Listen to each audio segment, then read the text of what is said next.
Wanneer God vir jou sê, my genade is vir jou genoeg, dan bedoel hy dit werklik. Genade is God se onverdiende guns vir jou.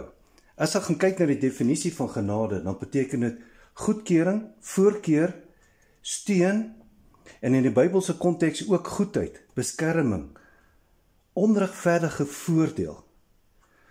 Genade is God se guns vir ons elkeen oor jou lewe, sy goedheid, sy liefde. En jy het niks gedoen om sy guns te ontvang nie.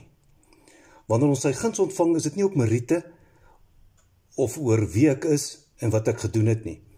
Hierdie guns is onverdiend, onverwerf. En as ons dit verstaan, dat jy niks gedoen het om sy genade te ontvang nie, sy liefde en goedheid nie, kan jy ook niks doen om het te verloor nie. Daarom sê hy, my genade is vir jou genoeg. Kom ons bid saam. Here, U is ons God, vol genade en meegevoel. U is geduldig, goedhartig, vol medelee, liefde en getrouheid. Dankie vir U vergifnis. Dankie vir Jesus. Dankie vir U genade, U onverdiende guns oor ons lewens. Amen.